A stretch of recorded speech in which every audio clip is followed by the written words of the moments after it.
जिस तरह से तप और पुरुषार्थ कर रहे हैं, पूज्य स्वामी जी की इच्छा रहती है कि जो हम सेवा कर रहे हैं, काम कर रहे हैं, वो देश और दुनिया को पता चले। सच में जो उद्देश्य, जो लक्ष्य है, वो एक दिन में न तो बनता है, न तो हम लोगों तक पहुंचा ही सकते हैं। तो मैं आज प्रातः काल की इस पावन वेला में खड़ा हूँ। मैं सोच रहा था सुबह सुबह हम किस विषय में लोगों को बताएं। बताने को बहुत है, करने को बहुत है, जीवन कम है। तो वर्तमान का जो आज स्वरूप है, लोगों को दिखता है कि वर्तमान आज बहुत बड़ा है पतंजलि का। वर्तमान आज पतंजलि का देश और देशांतर में पहुंचा, पर उस वर्तमान को समझने के लिए हमें अतीत के झरोखे से उसको देखने का हम करेंगे प्रयास। तो मैं आज सुबह थोड़ा सा अपने इतिहास को ढूंढ रहा था, तो यहाँ जहाँ मैं खड़ा हूँ, ये जो भवन है, ये लायलपुर पाकिस्तान में जब है। लायलपुर यानी कि जब भारत बंटवारा नहीं हुआ था, तब उस भारत का लायलपुर जगह पाकिस्तान से महंत बाबा हीरालाल जी, जो वहाँ पर बहुत बड़े संत थे, तो उन्होंने अपने परम शिष्य स्वामी चिदघन देव जी को उन्होंने संन्यास दे करके हरिद्वार के क्षेत्र में काम करने के लिए उनको भेजा। स्वामी चिदघन देव हरिद्वार में आए तो उनका संपर्क यति किशोर चंद्र एक बहुत दिव्य संत थे, जो राजस्थान में पावन जन्मभूमि रही। वो हट्टे कट्टे 6-6.25 फुट के जवान थे, बड़े तपस्वी थे, बड़े विद्वान थे, और वो आध्यात्मिक होने के साथ साथ में वो बहुत ही ज़्यादा क्रांतिकारी विचारों से परिपूर्ण थे। चाहे वो महात्मा गांधी हों, चाहे आदरणीय मदन मोहन मालवीय जी हों, चाहे दूसरे जितने भी जो उस समय के क्रांतिकारी महापुरुष थे, उन सबके साथ वो संपर्क में रहे। वो स्वामी श्रद्धानंद जी के साथ संपर्क में रहे। तो जहाँ वो क्रांति की ज्वाला उनके अंदर धधक रही थी, वहीं आध्यात्मिक रूप से स्वामी चिदघन देव जी को वो योग्य जान पड़े। तो स्वामी चिदघन देव जी ने यति किशोर चंद्र को उनके नाम और गुण के अनुरूप स्वामी कृपालु देव के रूप में संन्यास दीक्षा प्रदान करी। और यह जो जगह है, यह 1930 में, यानी कि लगभग अब आज से मैं कहूँ तो हम 95 ईयर्स के लगभग होने को है, 95 वर्ष पहले इस स्थान को खरीद करके 32 के अंदर आश्रम की स्थापना कर दी गई।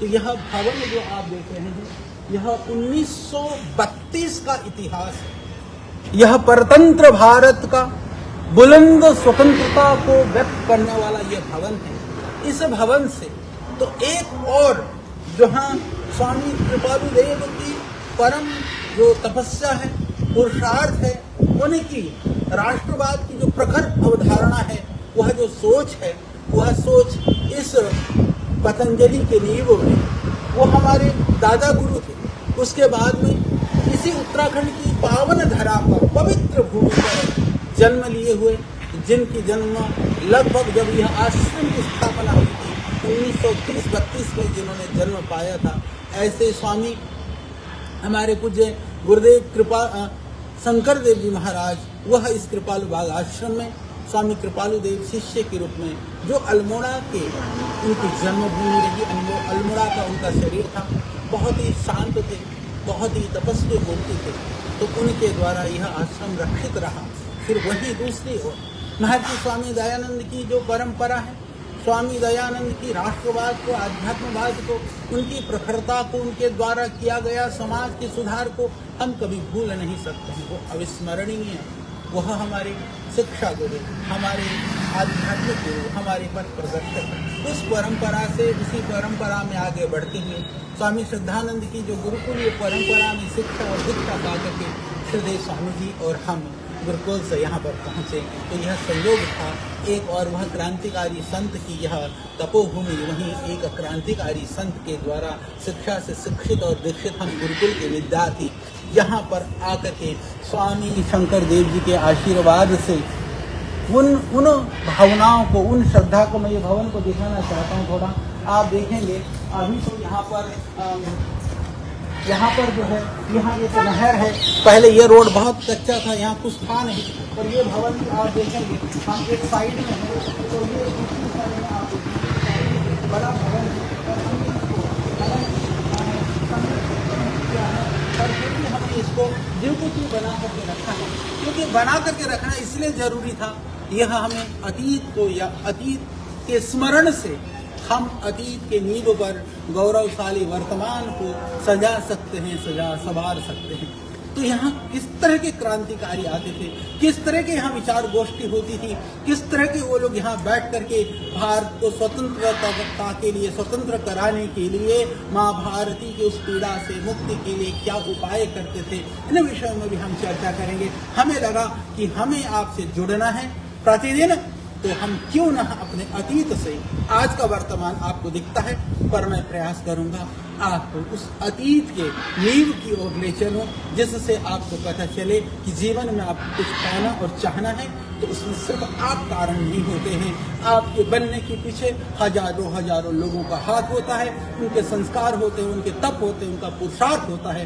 तो हमारे पूर्वजों के कारण से, हमारे ऋषियों के कारण से आज हम जो कुछ भी हैं उनके ही तो कृपा प्रसाद है, तो उसे हमें स्मृत नहीं होना देना चाहिए। आइए हम अपनी अतीत को स्मरण करते हुए वर्तमान को संवारने का, सजाने का प्रयास करें। कल फिर सुबह में 9:15 बजे आपको फिर इसी पर ये दिव्य योग मंदिर ट्रस्ट, क्योंकि पहले इसका नाम था विश्व ज्ञान मंदिर, जब स्वामी कृपालु देव जी ने इसकी स्थापना करी थी उसका नाम था विश्व ज्ञान मंदिर। बाद में जाकर के हमने 95 में दिव्य योग मंदिर ट्रस्ट के रूप में इसकी स्थापना की थी। इसके विषय में, इसके अतीत के विषय में फिर हम कल करेंगे थोड़ी देर के लिए चर्चा। हमें विश्वास है आपको हमारा अतीत, हमारे तप पुरुषार्थ को, श्रद्धेय स्वामी जी के मूल को समझने में आपको उत्साह और आपके जीवन में कहीं न कहीं से प्रेरणा मिलेगी। बहुत बहुत धन्यवाद, प्रणाम।